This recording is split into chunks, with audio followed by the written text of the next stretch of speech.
नमस्कार, आपके साथ मैं हूं विपिन भट्ट और आप देख रहे हैं कंज्यूमर अड्डा। और आज हम कह रहे हैं कि भाई सावधान हो जाइए। अगर शादी का कोई कार्ड आपके पास आ गया है, वो भी ऑनलाइन, फ़ोन पर, व्हाट्सएप पर, मेल पर, किसी भी तरीके से, और अगर आपने उसे क्लिक किया तो शादी हो ना हो बर्बादी ज़रूर होगी, क्योंकि इन दिनों शादी के कार्ड से बहुत तरीके के फ्रॉड चल रहे हैं। तो आज इसी शादी के कार्ड से आपको सावधान करेंगे। दूसरा, बार बार लगातार हम आपको आगाह कर रहे हैं डिजिटल अरेस्ट के बारे में।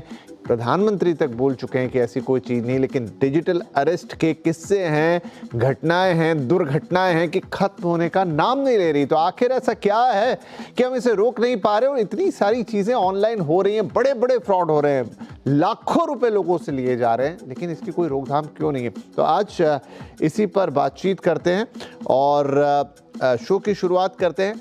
सबसे पहले एक नज़र बताता हूँ आपको कि हो क्या रहा है। तो देखिए क्या हो रहा है इन दिनों। शादी के कार्ड से साइबर ठगी हो रही है। आपके पास इसी तरह का ई कार्ड्स का आजकल बड़ा चलन होता है, लेकिन आपके पास ई कार्ड की शक्ल में एक मालवेयर भेजा जाता है दरअसल। और लिंक पर क्लिक करना खतरनाक, क्योंकि जैसे ही आपने उस लिंक पर क्लिक किया, एपीके के जरिए मालवेयर अटैक आपके फ़ोन में शुरू हो जाता है और फिर उसके बाद आपके फ़ोन के कंट्रोल्स जाते हैं, उसमें दूसरे लोगों के कंट्रोल आ जाते हैं, जो फ्रॉडस्टर्स हैं वो आपके फ़ोन को कंट्रोल करते हैं और कुल मिला के अंततः आपके फ़ोन के ज़रिए वो आपकी जेब पर डाका डाल देते हैं। तो कैसे होता है? अगर आपके पास भी तो इन दिनों बहुत सारे ऐसे कार्ड्स आते हैं शादी के जो जेन्युइन होते हैं, फिर कैसे पहचानेंगे, कैसे बचेंगे? डाउनलोड कर लिया तो क्या होगा? तमाम सवालों के जवाब आज हम आपको देंगे। तो चलिए शो की शुरुआत करते हैं। हमारे साथ आज कार्यक्रम में जुड़ रहे हैं cyber expert Ritesh Bhatia, cyber law expert Pawan Duggal साहब और मिनी ऑरेंज सिक्योरिटी के फाउंडर अनिर्बान मुखर्जी। आप सबका स्वागत है। तो सबसे पहले रितेश, आपसे ही शुरुआत करते हैं। ये एपीके फाइल क्या है, कैसा कार्ड? ये बड़ा कंफ्यूजिंग है और एक ऐसी चीज़ है शायद जिससे बहुत सारे लोग शिकार हो जाएं, क्योंकि आजकल अमूमन लोग अगर एक फिजिकल कार्ड भेजते हैं तो साथ में एक डिजिटल कार्ड भेजते ही भेजते हैं। बहुत सारे लोग तो सिर्फ डिजिटल कार्ड भेजते हैं। शादी का मौसम है, लगता है कि कोई कार्ड आया होगा और आप उस पर क्लिक करने से कैसे ना बचे। मतलब वो अश्वम्भावी है कि अधिकतर लोग ऐसा कर देंगे।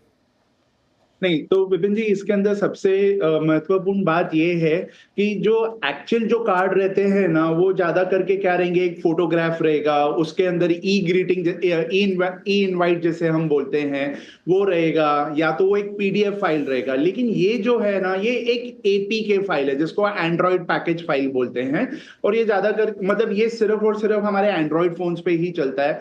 और लेकिन वो भी इतने आसानी तरीके से वो इंस्टॉल नहीं हो जाता है, क्योंकि आपका जितने भी बाकी सब भी ऐप्स है, मान लीजिए आपके चैनल का ऐप हो गया या मेरे कंपनी का ऐप हो गया या हमारे उबर ओला जैसे ऐप्स, ये भी सारे एक एपीके ही होते हैं जो हम प्ले स्टोर से डाउनलोड करते हैं। लेकिन इसमें क्या करता है फ्रॉडस्टर जो है, वो आपको एक एपीके फाइल भेज देता है। उसमें कोई मतलब ना फोटो रहता है ना कुछ रहता है। जब जैसे आप उसको क्लिक करोगे तो पहले आपका फोन अलाउ ही नहीं करेगा उसको इंस्टॉल करने के लिए। और अगर मान लीजिए आपने जाके अपनी सेटिंग्स चेंज भी कर डाली, आपको लगा अरे नहीं ये बहुत ही इंपॉर्टेंट है, ये कोई पहचान वाले का हो सकता है, अभी शादी का सीजन है तो मैं परमिशंस दे दूं, तब जाके ये आपका फोन फिर ये बन जाता है स्पाईवेयर। जो आपने जैसे मैलवेयर कहा है, spyware is a form of malware only, जहां पे वो आपके पूरे फोन को स्पाई करता है। तो तब जाके आपका मतलब जो भी ओटीपीज आता है या जो भी बाकी इंपॉर्टेंट चीजें आती है, ईमेल्स हो गए, ओटीपीज हो गए, या आपने कुछ भी किया, आपने अपना कीपैड से अगर यूजर नेम पासवर्ड भी डाला, ये सारी चीजें वो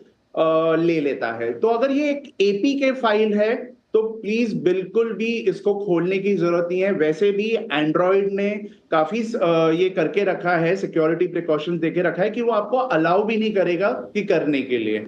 लेकिन मान लीजिए आपने फिर भी जाके कर डाला, तब जाके ये सारी चीजें मतलब उनके पास, हैकर्स के पास कंट्रोल आ जाएगा आपके मोबाइल फोन का। एक हिसाब से इन शॉर्ट आपके फोन पे जो जो हो रहा है वो उनको भी पता है। आप अगर कोई यूजर नेम भरते हो तो उनको भी मिलता है, आपको कोई ओटीपी आता है फिर भी उनको मिलता है। तो ये एपीके फाइल है, बहुत ही खतरनाक चीज रहती है। अगर ये आउटसाइड सोर्स से कभी नहीं डाउनलोड करना चाहिए। विपिन जी। जी, तो अनिर्बान साहब, ये एपीके फाइल का मामला क्या नया है या बस फ्रॉडस्टर ने अभी एक शक्ल ले ली है कि भाई, क्योंकि वो तो रास्ते ढूंढते हैं कि कैसे साइकोलॉजिकली आपको फंसाया जाए। अब शादी का सीजन है, उन्हें पता लग गया है कि इस तरह के कार्ड्स अमूमन आजकल बहुत चलन में हैं, लोग भेजते ही हैं, फिजिकल कार्ड्स नहीं भेजते हैं, तो उन्होंने इसके जरिए एपीके फाइल अटैच कर दी। बिल्कुल सही बताया आपने। वल्नरेबिलिटी ढूंढते हैं सबसे पहले, और हम लोग अभी शादी के सीजन के अंदर हैं तो किसी को शक भी नहीं होगा। बट जैसे रितेश जी ने बताया अपने को, एपीके फाइल सिर्फ एंड्रॉइड पे चलता है, तो सबसे बड़ा डिफेंस वो हो गया। पर इससे भी पहले अपने को ये ध्यान रखना चाहिए कि किसी भी अनजान व्यक्ति से अगर कोई भी लिंक आए, कोई मैसेज आए, तो उसको क्लिक नहीं करना है। आजकल अपने साथ क्या होता है, अपन कोई भी अनजान व्यक्ति का फ्रेंड रिक्वेस्ट एक्सेप्ट कर लेते हैं, अपना सारा पर्सनल इन्फॉर्मेशन अपन ऑनलाइन रखते हैं, अपने रिलेशन में कौन है, कौन बच्चे कहाँ पढ़ रहे हैं, सब कुछ ऑनलाइन रहता है, और सारा प्रोपेगेंडा अपन खुद ही फेसबुक, इंस्टाग्राम इस पे कर लेते हैं। तो अपने प्राइवेसी को बचा के रखना चाहिए, क्योंकि अगर शादी का सीजन है भी तो उसको पता कैसे चलता है कि किसकी शादी है, किसके रिश्तेदारों के पास गिफ्ट वो गया है, वो सारा इन्फॉर्मेशन उनको सोशल मीडिया से मिल रहा है। तो अपने को ध्यान रखना चाहिए कि अपना प्राइवेट इंफॉर्मेशन अपन बचा के रखें। सबसे ज्यादा जरूरी है वो प्राइवेसी पे को बचा के रखना। दूसरा, अनजान लोगों से फ्रेंड रिक्वेस्ट एक्सेप्ट करना, अनजान लोगों के लिंक पे क्लिक करना, अनजान लोगों के फॉरवर्ड रीड करना, उनको और दूसरे लोगों को पहुंचाना, वो बंद करना चाहिए अपने। बात आपकी सही है। पवन साहब, देखिए, अब हर बार हम शो करते हैं, कोई एक नया तरीका आ जाता है, कोई एक नई चीज आ जाती है, कोई एक नया नाम आ जाता है, लेकिन दिन पे दिन, अभी मैं तो डिजिटल अरेस्ट पे आया ही नहीं हूं, दिन पे दिन ये चीजें बढ़ रही हैं कम होने की बजाय। जबकि अवेयरनेस को हम बढ़ा रहे हैं, हम अपनी साइबर सिक्योरिटी को इंक्रीज करने की बात करते हैं, हम साइबर रिपोर्टिंग की बात कर रहे हैं कि कोई भी क्राइम हो जाए, लेकिन बावजूद उसके ये चीजें घटने की बजाय बढ़ रही हैं। उसका कारण यह है विपिन जी कि कहीं ना कहीं ज्वालामुखी फट चुका है, और जब ज्वालामुखी फटता है, आप कितनी भी तैयारी कर लीजिए, आपकी तैयारी पूरी तरीके से एडिक्वेट नहीं होती है। और आज साइबर क्रिमिनल्स इसलिए तेज रफ्तार से आगे बढ़ रहे हैं क्योंकि उन्हें मालूम है कि अब उनके पास आर्टिफिशियल इंटेलिजेंस की पावर आ चुकी है। और जब आर्टिफिशियल इंटेलिजेंस एक एल्गोरिथम होने के नाते साइबर क्राइम को पावर करता है, तब वो एक दूसरे लेवल पे लिया जाता है। आजकल नए प्रोग्राम आते हैं जिसके माध्यम से केवल आर्टिफिशियल इंटेलिजेंस आपको बताता है कि आप किस प्रकार से नए फ्रॉड के तरीके इजाद करें जो आज तक मानव मात्र के इतिहास में नहीं बनाए गए हैं। तो नए नए प्रकार के आजकल स्ट्रैटेजीज अडॉप्ट की जा रही हैं। साइबर क्रिमिनल, पहले हम कहा करते थे कि पुलिस से करीबन 5 या 10 कदम आगे है। आज की तारीख में मैं कहता हूं कि साहब, साइबर क्रिमिनल पुलिस से लगभग 50 कदम आगे चल रहे हैं।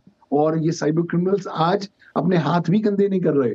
उन्हें पता है कि साइबर क्राइम करना है तो वो अपने हाथ से नहीं करना चाहते, वो आर्टिफिशियल इंटेलिजेंस के द्वारा करना चाहते हैं, आपको प्रलोभन में डालना चाहते हैं, आपको डर और पैनिक का शिकार बनाना चाहते हैं, और कम से कम काम में ज्यादा से ज्यादा पैसे आपकी जेब से ऐंठना चाहते हैं। क्योंकि उन्हें पता लग गया है कि कोविड-19 के बाद डर और पैनिक दो ऐसे हथियार उनके हाथों में आ गए हैं जिसके माध्यम से वो किसी व्यक्ति को टारगेट कर सकते हैं। आप किसी भी ओहदे के हों, किसी भी उम्र के हों, किसी भी आप एक्सपीरियंस के हों, आज हर व्यक्ति को डराया जा सकता है, उसे पैनिक की स्थिति में लाया जा सकता है, और तत्पश्चात उसे साइबर क्राइम का शिकार बनाया जा सकता है। अनफॉर्चुनेटली क्या हो रहा है कि जितनी तेज रफ्तार से साइबर क्राइम ग्रो कर रहा है और पनप रहा है, उसकी तुलना में हमारे जो एफर्ट्स हैं अच्छे हैं, लेकिन कम है, क्योंकि हमारी तादाद बहुत बड़ी है। 140 करोड़ लोगों का हमारा राष्ट्र है और ये जनसंख्या लगातार बढ़ती जा रही है। तो हमें और एफर्ट्स डालने पड़ेंगे ताकि हम साइबर कैपेसिटी बिल्डिंग के इनिशिएटिव्स को बढ़ा सकें। यहाँ पर सराहना करना चाहूंगा आपके प्रोग्राम की, आपके चैनल की, जो लगातार डिजिटल सेफ्टी और डिजिटल हाइजीन के बारे में अपने श्रोताओं को बताते रहते हैं। मुझे लगता है आपके प्रोग्राम्स स्वयं ही एक केंद्र बिंदु बन जाते हैं जागरूकता फैलाने के और अवेयरनेस लेवल्स को आगे बढ़ाने में। जी, थैंक यू सर। कोशिश यही रहती है कि जितनी अवेयरनेस क्रिएट की जाए उतनी अच्छी। और आपने सही कहा, इतनी बड़ी पॉपुलेशन और इतनी वैरायटी वाली पॉपुलेशन जहां पर डिजिटल लिटरेसी की कमी, और दुर्भाग्य तो ये कि जिसे हम हाई क्लास लिटरेट सोसाइटी मानते हैं, वहां पे सबसे ज़्यादा लोग उसका शिकार हो रहे हैं। इसका मतलब है कि डिजिटल लिटरेसी रेगुलर पढ़ाई लिखाई अवेयरनेस से एक अलग तरीके की अवेयरनेस है, ये जनरल अवेयरनेस नहीं है। रितेश साहब, थोड़ा एपीके फाइल पे फिर से आता हूँ। आपने कहा कि एक तो एंड्रॉयड फ़ोन पर ही चलती है, क्या कोई तरीका है पहचानने का? जैसे कंप्यूटर में हम फाइल पे राइट क्लिक करके देख लेते हैं किस टाइप की फाइल है, कुछ तो ऐसी चीज़ है कि एक बार तो आप उसे सोचें, आपने कहा कि डाउनलोड करने की कोशिश करेंगे पर फ़ोन पहले पूछेगा, तो एग्जैक्टली क्या पूछेगा, कैसे? वो कई बार बहुत सारी फाइल्स पे पूछता है, तो कैसे आप वो दिमाग की बत्ती जले कि ये एपीके है और ये मालवेयर हो सकता है? वो ऑटोमेटिकली जैसे मैंने मान लीजिए आपको भेज दिया और वहां पे दिख जाएगा wedding.apk, ओके। आपको उसके एक्सटेंशन में ही दिख जाएगा। जैसे पीडीएफ फाइल्स भेजते तो आपको आपके फोन पे दिख जाता है ना .pdf है, Right. तो इसको कुछ हाइड नहीं किया जाता है, .apk करके आपको दिख भी जाएगा। और जैसे आप उस पर क्लिक भी करोगे और इंस्टॉल करने की कोशिश करोगे तो वो आ जाएगा कि ये जो फाइल है ये खतरनाक है, ये हमने प्ले स्टोर से, आप क्योंकि आप गूगल प्ले स्टोर से नहीं डाउनलोड कर रहे हो तो ये आपके लिए बहुत बहुत रिस्की हो सकता है। क्या आपको फिर भी कंटिन्यू करना है? पहले वो आपको ना बोलेगा। अगर आप फिर भी हाँ बोलेंगे तो उसके बाद में वो जाके बोलेगा आपको जाके सेटिंग्स में ये सारी चेंजेस करनी पड़ेगी, फिर आपको वहां पे सेकंड वार्निंग भी मिलेगी, उसके बाद एक थर्ड वार्निंग भी मिलेगी, तब जाके वो इंस्टॉल होएगा। तो इतने सारे तो कदम दे चुका है, तो इसके लिए बहुत जरूरी है कि जिन लोगों को इसके बारे में पता नहीं है ज्यादा मतलब एक्सपेरिमेंट नहीं करे, समझ ले कि हाँ भाई इसके अंदर कुछ तो खतरनाक चीज है। इसी के लिए तो एंड्रॉइड फोन्स जो कह रहे हैं कि इनको इंस्टॉल करने की जरूरत नहीं है और इनसे दूर बचिए। अच्छा रितेश साहब, अगर मान लीजिए दुर्भाग्यवश या अनजाने में वो फाइल डाउनलोड ही कर ली आपने, तो क्या उसके बाद सारे रास्ते खत्म या फिर भी आपके पास कुछ बचता है? मान लीजिए घर के एक व्यक्ति ने कर ली और दूसरे को ये समझ है कि अरे ये गलत हो गया, तो क्या कोई रेमेडी है? हाँ जी है ना, क्योंकि उसको कहीं ना कहीं वो पता चल जाएगा कि क्योंकि उसको एक ऐप का आइकन दिख जाएगा। अनलेस वो ऐप के आइकन को भी उसने कहीं ना कहीं ऐसे उसको बचा के रखे, मतलब कि इनविजिबल कर डाला कि आप देख भी नहीं सकते हैं। लेकिन हाल फिलहाल के जो जितने भी लेटेस्ट वालों में उनपे आइकन आएगा ही आएगा, तो कहीं ना कहीं एक आइकन आ जाएगा और वो आइकन है ना कुछ भी हो सकता है। वो शायद उसका नाम हो सकता है फोटो गैलरी, उसका नाम कुछ भी हो सकता है, एसएमएस गैलरी, एक अलग से ही नाम दे देगा वो। तो इसके लिए वो जो लेटेस्ट ऐप जो डाउनलोड हुआ है तो वो सेटिंग्स में जाके देख सकते हैं कि हाँ सबसे ज्यादा लेटेस्ट जो ऐप डाउनलोड हुआ है वो जाके आप अनइंस्टॉल कर दोगे तो वो निकल गया। फोन को फॉर्मेट करने की भी जरूरत नहीं है इस केस में। लेकिन अगर आप समझ ही नहीं पा रहे हो कि क्या हो रहा है तो बहुत ज्यादा जरूरी है कि कोई आप जो इंसान इस चीज की समझ रखता है उसके पास जाइए, वो आपको हेल्प कर देगा, या तो अपने फोन को फॉर्मेट कर दीजिए। फॉर्मेटिंग तो मैं बोलूंगा कि नहीं बहुत दिक्कतें हो जाएगी, लेकिन किसी के पास भी चले जाइए वो उसको अनइंस्टॉल करके आपको दे देगा। चलिए ठीक है, तो एटलीस्ट ये है कि अगर आपको पता लग जाता वक्त रहते हुए कि ये गलत चीज़ आ गई है फ़ोन में, तो आपके पास रास्ता है। ऐसा नहीं है कि अगर एक बार आपने इंस्टॉल कर दिया तो अब वे बैक नहीं है, आप उसे अनइंस्टॉल कर सकते हैं और उसके बाद वो खतरा एक हद तक टल जाएगा या पूरी तरह से भी टल जाएगा। ध्यान सिर्फ आपको इतना रखना है कि अगर इंस्टॉल हो गया तो देखिए कि कौन सा ऐप है जो मेरे फ़ोन में रेगुलर नहीं है, ये अचानक से आ गया, ये वो है ही नहीं जो मैंने फ़ोन में हमेशा से देखे हैं। जैसा यहाँ कह रहे हैं रितेश कि वो कोई भी शक्ल ले सकता है, वो फोटो गैलरी, ये गैलरी, आपको लगेगा कोई रेगुलर ऐप है, लेकिन नहीं, यही नज़र आपको रखनी है, अपने फ़ोन को पहचानना है। अनिर्बान साहब, दूसरी जो समस्या, ये तो एक चीज़ हो गई कि कुछ भी फाइल, मालवेयर, स्पाईवेयर डाल रहे हैं। दूसरी तो बिल्कुल अलग समस्या है कि आपको डिजिटल अरेस्ट कर रहे हैं। अब ये एक अलग ही गेम है, यहाँ कोई मालवेयर नहीं भेज रहा, कुछ नहीं भेज रहा, लेकिन कमाल की बात है कि पता नहीं जैसे कोई जादू कर देता है कि आप वहाँ बंद के बैठ जा रहे हैं, आप लाखों रुपए के ट्रांजैक्शन कर दे रहे हैं और आपको पता ही नहीं चलता कि आपके साथ धोखा हो रहा है। सबसे पहले तो ऐसा काफी लोगों को लगता है कि ये हमारे साथ नहीं हो सकता, पर असलियत तो ये है कि बहुत अच्छों के साथ हो गया ये, और होने के बाद जो अपने ऑप्शंस होते हैं उसके बारे में तो बाद में बात करेंगे, पर होने से बचने के लिए अपने को सबसे पहले अवेयर होने की जरूरत है कि क्या क्या हो रहा है आजकल। ये डिजिटल अरेस्ट के बारे में प्रधानमंत्री ने भी बोला है कि ऐसा कुछ प्रावधान अपने सिक्योरिटी एजेंसी के पास नहीं है। वो डिजिटल अरेस्ट नाम की कोई चीज कर ही नहीं सकते, वो पैसे नहीं मांगते हैं, कभी भी इन्वेस्टिगेशन के दौरान पैसे नहीं मांगते हैं वो। पर सबसे जरूरी मेरे लगता है कि अपने को साइबर अवेयर होना चाहिए, जो आपका प्रोग्राम कर रहा है अपने सब श्रोताओं के लिए। और अपने को साइबर अवेयर करने के लिए अपन इस तरह के प्रोग्राम देख सकते हैं और अपन कॉन्फ्रेंसेस कर सकते हैं। Data security council of India का कॉन्फ्रेंस होता है दिल्ली में, आइडेंटिटी शील्ड कॉन्फ्रेंस होता है पुणे में, काफी सारे कॉन्फ्रेंस जिसमें आप जाके ये पता लगा सकते हैं कि आजकल किस किस तरह के फ्रॉड हो रहे हैं। और डिजिटल अरेस्ट बहुत पॉपुलर हो चुका है, अपनी किसी वल्नरेबिलिटी को एक्सप्लॉइट करके, उनके डर को एक्सप्लॉइट करके कि आपने कोई फ्रॉड किया है, आपने कोई पैसा भेजा है, ईडी आपके पीछे लग गई है, क्या कि उनको एक वीडियो के सामने रख देते हैं और उनको रखने के बाद अटॉर्नी जनरल श्री वेंकट रमणी जी, बार काउंसिल के अध्यक्ष Manan Kumar Mishra ji, supreme court bar association के अध्यक्ष श्री कपिल सिब्बल जी, सुप्रीम कोर्ट के न्यायमूर्तिगण, पूर्व मुख्य न्यायाधीशगण, उपस्थित अन्य महानुभाव, देवी और सज्जनों, आपको सभी देशवासियों को संविधान दिवस की बहुत बहुत शुभकामनाएं। भारत के संविधान का ये 75वां साल पूरे देश के लिए एक असीम गौरव का विषय है। मैं आज भारत के संविधान को, संविधान सभा के सभी सदस्यों को आदरपूर्वक नमन करता हूं। साथियों, हम लोकतंत्र के इस महत्वपूर्ण पर्व का जब स्मरण कर रहे उस समय ये भी नहीं भूल सकते कि आज मुंबई में हुए आतंकी हमले की भी बरसी है। इस हमले में जिन व्यक्तियों का निधन हुआ उन्हें मैं अपनी श्रद्धांजलि देता हूं। मैं देश का ये संकल्प भी दोहराता हूं कि भारत की सुरक्षा को चुनौती देने वाले हर आतंकी संगठन को मुंह तोड़ जवाब दिया जाएगा।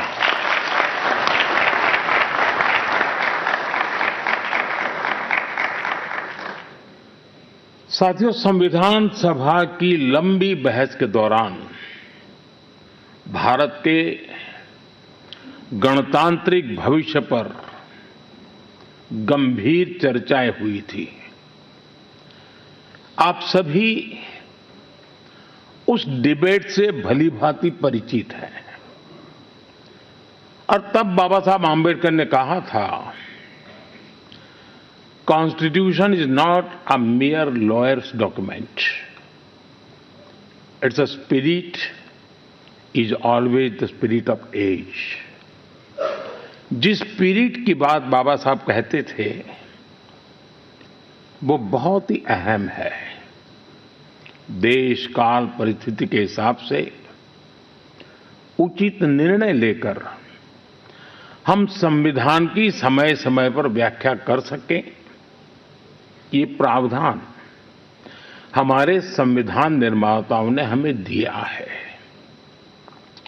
हमारे संविधान निर्माता ये जानते थे कि भारत की आकांक्षाएं, भारत के सपने समय के साथ नई ऊंचाई पर पहुंचेंगे। वो जानते थे कि आजाद भारत की और भारत के नागरिकों की जरूरतें बदलेगी, चुनौतियां बदलेगी। इसलिए उन्होंने हमारे संविधान को महज कानून की एक किताब बनाकर नहीं छोड़ा, बल्कि इसको एक जीवंत, निरंतर प्रवाहमान धारा बनाया। साथियों, हमारा संविधान हमारे वर्तमान और हमारे भविष्य का मार्गदर्शक है। बीते 75 वर्षों में देश के सामने जो भी चुनौतियां आई हैं, हमारे संविधान ने हर उस चुनौती का समाधान करने के लिए उचित मार्ग दिखाया है। इसी कालखंड में आपातकाल जैसा समय भी आया और हमारे संविधान ने लोकतंत्र के सामने आई इस चुनौती का भी सामना किया। हमारा संविधान देश की हर जरूरत, हर अपेक्षा पर खरा उतरा है। संविधान से मिली इस शक्ति की वजह से ही आज जम्मू कश्मीर में भी बाबा साहब का संविधान पूरी तरह लागू हुआ है। आज वहां पहली बार संविधान दिवस मनाया गया है। साथियों, आज भारत परिवर्तन के इतने बड़े दौर से गुजर रहा है, ऐसे अहम समय में भारत का संविधान ही हमें रास्ता दिखा रहा है, हमारे लिए गाइडिंग लाइट बना हुआ है। साथियों, भारत के भविष्य का मार्ग अब बड़े सपनों, बड़े संकल्पों की सिद्धि का है। आज हर देशवासी का एक ही ध्येय है, विकसित भारत का निर्माण। विकसित भारत का मतलब है जहां देश के हर नागरिक को एक क्वालिटी ऑफ लाइफ मिल सके, डिग्निटी ऑफ लाइफ मिल सके। ये सामाजिक न्याय, सोशल जस्टिस का भी बहुत बड़ा माध्यम है और ये संविधान की भी भावना है। इसलिए बीते वर्षों में देश में लोगों के बीच आर्थिक और सामाजिक समानता लाने के लिए कई कदम उठाए गए हैं। बीते 10 वर्षों में 53 करोड़ से ज्यादा ऐसे भारतीयों का बैंक खाता खुला है जो बैंक के दरवाजे तक नहीं पहुंच पाते थे। बीते 10 वर्षों में 4 करोड़ ऐसे भारतीयों को पक्का घर मिला है जो कई कई पीढ़ियों से बेघर थे। बीते 10 वर्षों में 10 करोड़ से ज्यादा ऐसी महिलाओं को मुफ्त गैस कनेक्शन मिला है जो बरसों से अपने घर में गैस पहुंचने का इंतजार कर रही थी। हमें आज के जीवन में बहुत आसान लगता है कि घर में नल खोला और पानी आ गया, लेकिन देश में आजादी के 75 साल बाद भी सिर्फ 3 करोड़ घर ही ऐसे थे जिनमें नल से जल आता था। करोड़ों लोग तब भी अपने घर में नल से जल का इंतजार कर रहे थे। मुझे संतोष है कि हमारी सरकार ने 5-6 साल में 12 करोड़ से ज्यादा घरों को नल से जल देकर नागरिकों का और विशेषकर महिलाओं का जीवन आसान बनाया है, संविधान की भावना को सशक्त किया है। साथियों, आप सभी जानते हैं कि हमारे संविधान की मूल प्रति में भी प्रभु श्री राम, माता सीता, हनुमान जी, भगवान बुद्ध, भगवान महावीर, गुरु गोविंद सिंह जी सभी के चित्र हैं।